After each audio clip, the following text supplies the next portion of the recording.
What was it like for you watching your exit last night? It was hard watching myself, watching myself in third person, being out there in real time. It was surreal. And of course, knowing the behind the scenes of who's talking about you, who's with you, who's not, that was kind of surreal too. But it was sad, but I was still so happy to play the game. Mhm.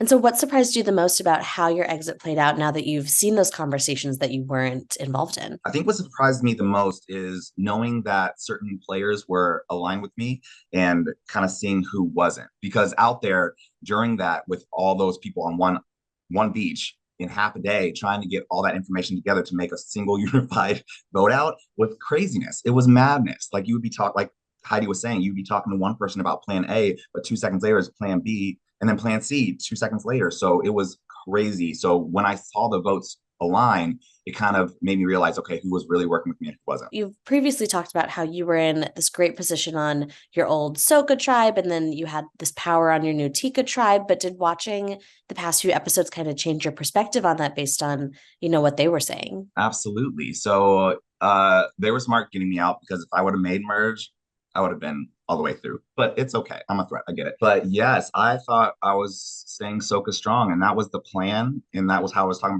before with you, plan A, B, C. And I think I was just behind. Maybe I was playing too slow or too old school in that regard. But yes, definitely. I thought I was more Soka strong than we were. And what was your thought process when it came to telling some people about like how your idol was real, but then others that your idol was fake? Like, what was that like something that you had planned kind of going into it? Correct. So obviously at Tika, my fake idol was a bust. And I knew once we split that Carolyn was going to tell that team, like she was going to let them know it was fake and everything. I just didn't know if they were going to believe it. So I was trying to play that to my advantage to put doubt in people's mind to give me a little bit of edge. Because if some knew, some didn't, then confusion would erupt. And then maybe it'll get off of my back or get some people with me and then put a target more so on Jam or Kane at that point. So I was just trying to make myself look as small as possible. And all I had was that fake idol to kind of put doubt in people's head. And it almost worked. It almost worked.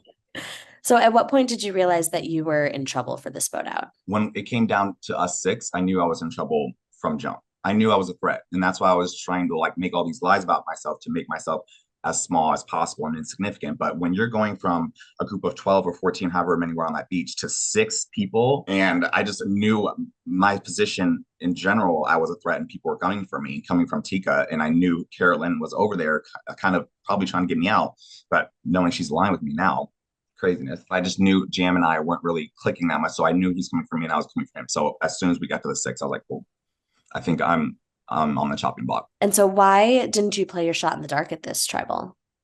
So I was up in the air about it because I was like, I wanted to be with Jam so bad that I think I took it. I play emotionally. I realized that about myself. I thought everything was going towards Kane, and I thought we were got at a same level. So I was like, I don't need to use my shot in the dark. I don't want to play it too fast. I'm just now getting here. Let me get my footing first and save that for later. So I didn't think I need to. Plus, I would lose a vote, and I already knew it was between like I was on the chopping block, and I knew it was between somebody else. So I wanted to save my vote so that we could have that extra number to get someone out. Who did you think was going to go home instead of you for this tribal? Either Jam or Kane. Looking back at it, I really wanted Jam as an ally, but I knew going forward I couldn't really trust him. So that's why I put his name down and we were trying to get Jam out. But then on the other side, I was kind of saying, like, okay, if I voted for Kane, then that would put trust in Carolyn's head because she wouldn't think I was with the Bros Alliance or the whatever, getting them out. So that was kind of going back and forth between Kane and Jam,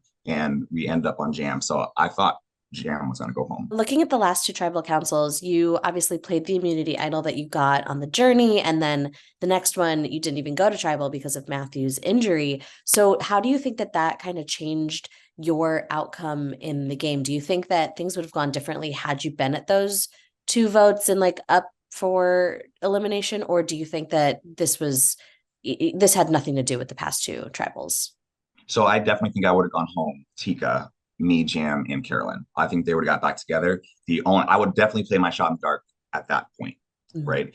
And then I would just try to stir up some drama or something at Tribal just to kind of get the heat off my back and try to put it back on Jam so Carolyn and I could work together. So yeah, if Matt didn't go home when he did, I think I would have gone home earlier. And so when he did, it kind of gave me a new perspective on life, literally on the island, going back together with everybody. I thought I was more Soka strong than what was drawn on. Like I said, it makes sense they were coming for me. Looking at your like social strategy, you were also telling a lot of lies out there, from the fake idol to not being a surgeon when Sarah asked you. So like, did you plan on that deceitful strategy going into it, or was that just kind of like how it naturally happened for you? A little bit of both. So in this game, it's all about lies, deceit, betrayal, right? And in my everyday world as a surgeon, I have people coming to me, paying me to give them advice and tell them about their condition. And I'm used to honesty and upfront and people just talking. So in this game, I knew it was all about lies. So I again wanted to kind of downplay who I was as much as possible and make myself look as small as possible. So I felt telling someone about my condition, telling them I was a surgeon would just make me look strategic or make me look like I don't need the money. And I think that would just put more heat on my back that I already have. You know, I'm strong. Being a Black gay man, everyone's always looking at you and kind of downplaying who you are. So I was like, well, let me play that little role and act like I'm small and don't need anything. But being a Survivor player, I wanted to compete. I always wanted to do the puzzles. I always wanted to play those challenges. So that kind of shot me in the foot too, because I knew I was going to be okay at them and pretty good. But I wanted to be that strength for my tribe. So downplaying who I was, my medical condition, I just didn't want anyone to know how big of a threat I could really be because I was always perceived as a threat, as you see. Mhm. Everyone's always talking about me. I don't know, Franny. And so, looking back over the course of your entire game, what's your biggest regret or moment that you wish you could go back and change that you think would ultimately have saved you in this vote? I would have used my shot in the dark for Mhm. sure. And I think at that moment, in order I never wanted to use my condition or Kristen, who is my kidney donor, as a crutch, but I would probably play on those strings to get more sympathy votes. You know what I mean? Like saying I was doing this for Kristen, who is my kidney donor who died, unfortunately, and saying like she loved being outdoors, she loved being active, and I did this for her. You know, so I would talk more about my condition, start my authenticity at that point with everyone on the tribe, and then from there, I think I could establish trust with people. So I think I would have one played my shot in the dark, and then two, I would have talked up my condition and been more authentic at that point in time. One of the biggest things about the season is how much fun it's been to watch Carolyn on TV, because we actually see how much of a reach she has on the game, whereas she comes across as very wacky and out there. So, what was it like living with her? Like, did you see how much she had her finger on the pulse of the game at the time, or was that kind of surprising for you when you watched it back on the episodes? Surprising. I did not think she had as much of a finger on the game, but I knew that working with her would get me farther just because people wouldn't know how to take her. So I did want to work with Carolyn for sure, but I didn't know if I could work with Carolyn and Jam Jam just because of the trust issue. But yeah, I did not know she had so much hold on the game. It's good to see. I love it.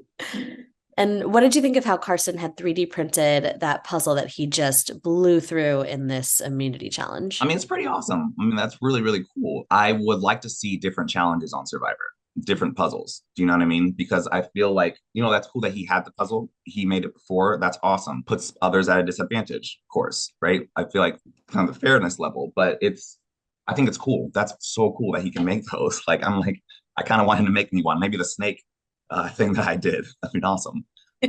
Yeah, then everyone can just practice and those challenges Exactly. And be go over a lot prepared. faster. Exactly. So I want Survivor, CBS, whoever does the challenges, maybe switch it up. Because if people are 3D making these puzzles, I mean, like I said, just puts people at a different vantage point than others. What's something that happened out there on the island that we didn't see on TV? With my condition, not having a stomach, having a kidney transplant, it was really hard to play this game. You know, not only was I trying to be deceitful and lie and everything about it, but health wise, I was struggling. Like my stomach hurt a lot of the time. And that's kind of why I have that grimace face because I'm just trying to breathe and survive literally and get through everything. There were a couple times I was passing out.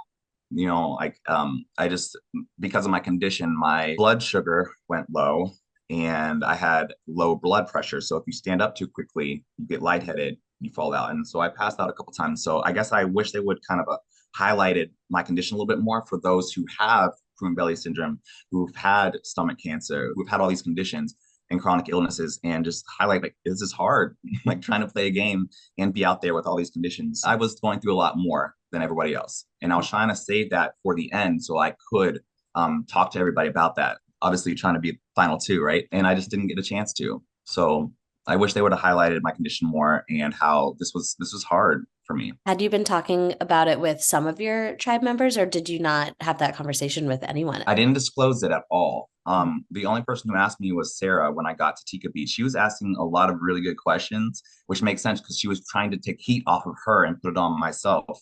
But obviously, I didn't know that before because she was on out of the boat prior. She was the one that directly asked me about my scars, about my tattoo, about my occupation. No one else knew about it. And I was trying to save it all that for the end so I can justify kind of how I got there, why I got there, and why I should deserve that money because I had another layer I was going through and I was doing it for Kristen, who is my kidney donor who died tragically, and that we should all just think about donating and think about those with illnesses and think that and realize that just because you have these chronic conditions doesn't mean you can't do what everybody else does or do it better. What was it like being the Murgatory vote out? Is that like a badge of honor like it is being the old school merge boot, or is that something different in this new era? I think it hurt a little bit more. Just know that you didn't have a buff, so you didn't really have anywhere to land. Like you didn't have a tribe. So not having a buff was weird out there after you've had it for like 12, 13 days. So you had nothing and you were just in this limbo. So it hurt more knowing you're in the limbo and you don't